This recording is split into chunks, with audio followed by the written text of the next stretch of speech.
Greetings. This is me, Vittal Bhingare. You are watching the last attempt. I have given total 10 mains, which includes 3 civils, 3 forest mains, and 4 state PCS mains. These are my marks in prelims. You can see that consistently I was able to clear forest cutoff, which is generally 15 to 20 marks higher. And currently, I run the mentorship program called the Last Attempt Mentorship. So, if you are confused about your prelims preparation or about your mains preparation, then you can contact me by joining my Telegram channel. The link is in description. And now let's dive into the video. तो आज हम देखेंगे अगले कुछ questions and we will try to cover more number of questions in this video. So अगर आपको ये जो मैं टिप्स बता रहा हूँ वो पसंद आ रहे हैं then please do comment. It will really encourage me. And do one thing, solve question paper with me, and at the end comment the number of questions you got right. So let's start. I think in last video we have done till 9 question, right? So let's start with the 10th question. Yes, pause. Irrigation from the well. Consider the following statement about the Rigvedic period. Irrigation from wells allowed agriculture to expand away from floodplains and strips on river margins into the present day Punjab and Haryana plains having underground water levels reasonably close to the surface.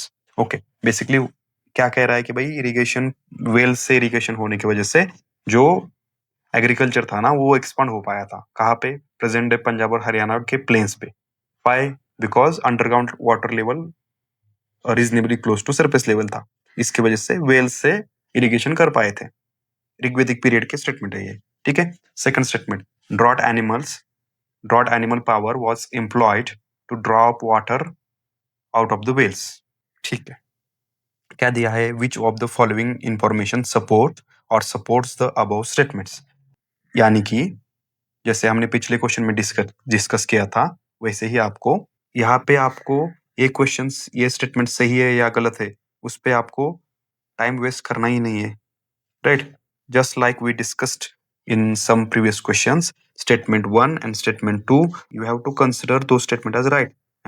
And आपको you don't have to think कि ये statement सही है या गलत है. Right?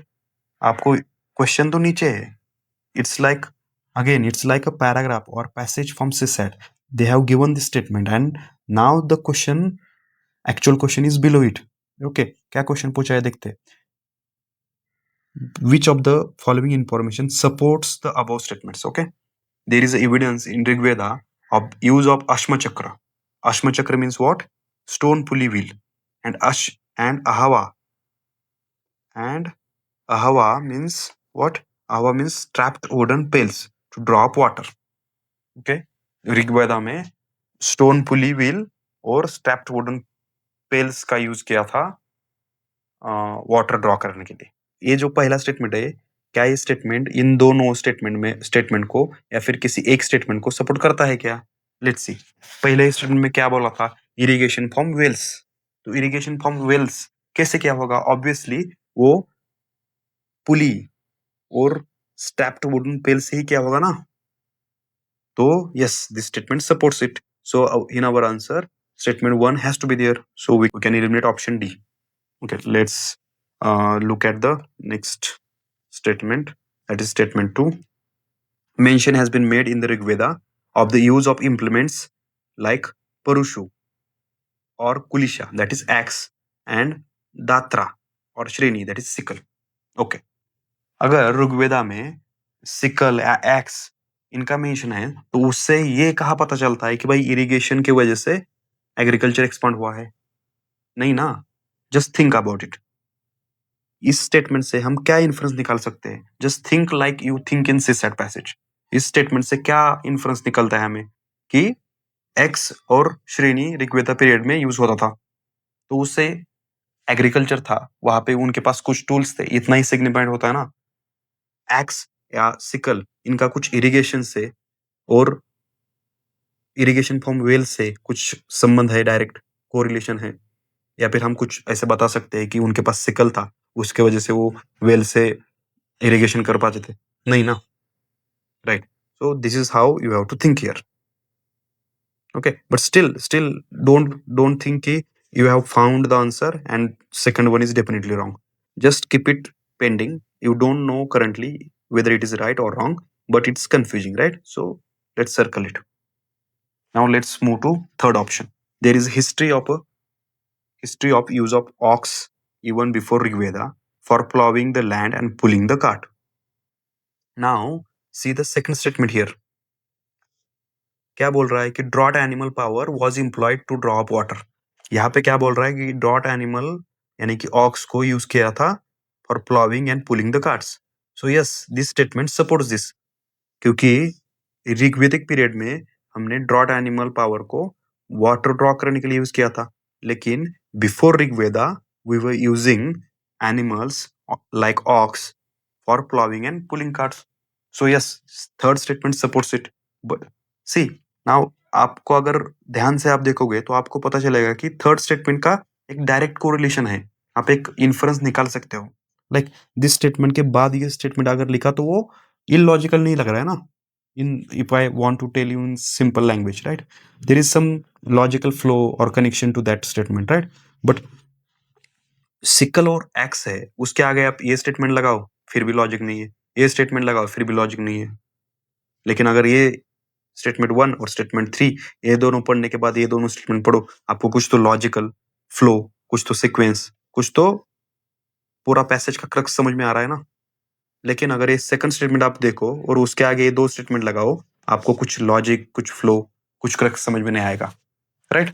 So second statement is wrong. You can eliminate second statement and you can have the answer as a C, that is 1 and 3 only. Okay, let's move faster. Yes, this is actually 11th question is a controversial question and let me tell you truth. मैं भी अगर exam देता तो may be यहाँ पे third statement wrong मानता, क्योंकि हम एनवायरमेंट में पढ़ते हैं कि भाई Ganges dolphin and Indus dolphin are 2 different species. So 3 निकाल देते हम तो हमारा उत्तर गलत हो जाता.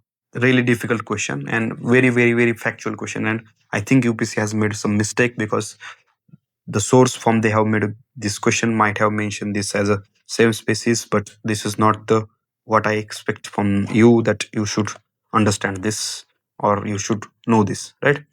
And but if you are anthropology student or if you are into archaeology, then you must know that Robert Bruce Foote is not primarily concerned with the exploration of Satluj, but he is more concerned with the exploration of South India and microlith tools, etc. So based on that also, you might have eliminated option 2 and you might have arrived at 50-50 possibility, that is option A and option D, right? Still अगर कोई किसी aspirant ने अगर environment सही से पढ़ा है तो उसने 3 एलिमिनेट कर दिया होता और उसने A लगाया होता, लेकिन this is wrong. UPC has given answer as a D. So I would say best option here would be to leave the question, और अगर आपने attempt किया है तो at least you should have eliminated the option 2. Okay, let's move to 12th question. So in this question, what is they have talked about? They have talked about empty seat of Buddha. ये question सीधे NCERT से है, जो नए NCERT है themes उसमें. लेकिन फिर भी अगर आपने नहीं पढ़ा था, जो बेसिक सोर्सेस है, foundation batches most of the coaching classes जो लेती है, उनमें ये 3 चीजें कवर होती है. जैसे कि फर्स्ट सरमन हमें पता है कि क्या सिंबल है, अशोक चक्र, जो जिसे हम अशोक चक्र बोलते हैं, right? Wheel of Dharma, right? तो ये हमें पता है, तो ये नहीं है, राइट? बुद्धा महापरिनिर्वाणा, हमें पता है कि महापरिनिर्वाणा में स्लीपिंग पोजीशन में जो बुद्धा है वो रिप्रेजेंट करता है Mahaparinirvana. So this is also not there. Fourth option, Buddha's महाभिनिषेक कर्म, हमें पता है महाभिनिषेक कर्म means what? Siddhartha Gautam leaves his royal palace on the horse, right? So that event is called Mahabhinishkramana. Okay, that is symbolised by horse. So ये 3 ऑप्शन नहीं है और option A will be your correct answer. Again this is very factual question. If you know you no.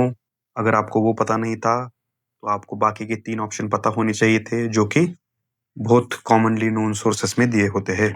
Exactly. So let's move to Question number 13. Again, very factual question. I know. In this question there is no logic here, but pure facts, pure knowledge. There are no logic to follow here. But again, Vitatsa, we know Vitatsa is a Jhelum, we know Askini is a Chenab, Parushni is Ravi is correct, Yavavati is Bees. If I'm not wrong, Bees का वैदिक नाम I think Vipasa है, right? Correct me if I'm wrong. Comment in the section what is the Vedic name of bees. So answer is 3. But again, here is a no logic here. This is a pure factual question, and you have to have the facts. Again, I'm telling you, if somebody is telling you that UPC is not a factual paper, then they are wrong. बहुत सारे बच्चों को ऐसी गलतफहमी है, उनको बताया गया है कि यूपीसी इज नॉट फैक्चुअल और state PC is factual, and UPSC में आपको फैक्ट्स याद नहीं करने. See the question, you have to have the facts also, right? Okay, now let's move to the 14th क्वेश्चन. Which one of the following statement on the Amravati Stupa and its sculpture is or are correct? Okay, Amravati stupa के बारे में पूछा है. It was located in the lower Krishna valley. Okay, let's assume कि आपको पता नहीं है एग्जैक्ट लोकेशन क्या है, लेकिन आपको पता है कि Amaravati stupa is in Andhra Pradesh, so it's probably in the Krishna valley. So हम अज्यूम कर सकते हैं कि this statement might be correct. Okay, might be correct. So second statement, in India it was next only to Sanchi Stupa. Okay, now यहाँ पे देखिए आपको कैसे सोचना था. आपको पहले पता होना चाहिए कि सांची स्तूपा, फाउंडेशनल नॉलेज से, Sanchi stupa is one of the earliest stupa, right, जो कि लाइक अशोका के टाइम पे बिल्ड हुए थे, राइट. लेकिन Amaravati stupa is a stupa which was built later on, right, in time in rule of Satavahana rulers. So आपको, अगर आपने आर्ट एंड कल्चर सही से पढ़ा है ना, तो आपको पता होगा कोई भी आर्ट फॉर्म ना टाइम के साथ साथ और ज़्यादा इवॉल्व होता है और ज़्यादा बेहतर बनता है. सो अशोका के टाइम पे जो स्तूपा थे ना, वो बहुत ही लाइक प्रिमिटिव फेज में थे, वो शुरुआती फेज में थे. तो जैसे जैसे आप आगे बढ़ेंगे ना, तो स्तूपा कैसे होंगे, बड़े होंगे छोटे होंगे, ऑब्वियसली बड़े होंगे. You can also use logic of temples here. जो गुप्ता पीरियड के टेम्पल्स थे, लाइक दशावतार टेम्पल और पार्वती टेम्पल, राइट, वो कैसे थे, वो बहुत छोटे छोटे टेम्पल हुआ करते थे. Basically there was one simple room with 4 walls, there was no shikhar, there was no mandap, but slowly temples evolved and temple got added with the shikhar and mandaps, right? So temple got bigger and bigger. Similarly, stupas will also get bigger and they will get more aesthetic features like sculptures. You got my point. So it is illogical that a stupa built later on will be smaller than the Sanchi stupa, but still फिर भी हमें पता नहीं है exactly कि भाई बड़ा है छोटा है, लेकिन कुछ तो लॉजिकल डिस्क्रिपेंसी इस पे लग रहा है, तो ये भी हमें पता नहीं, लेकिन it is like something is hinting towards wrong, right. So let's mark it like पता नहीं लेकिन गलत हो सकता है इस तरीके से, ये पता नहीं है लेकिन सही हो सकता है इस तरीके से. Amravati School of Sculpture made a lasting impact on the later South Indian sculpture and its products were carried out to Sri Lanka and Southeast Asia. Yes, ये भी हो सकता है, पता नहीं लेकिन हो सकता है. Now ऑप्शन से देखते हैं कि कौन सा ऑप्शन सही बैठता है.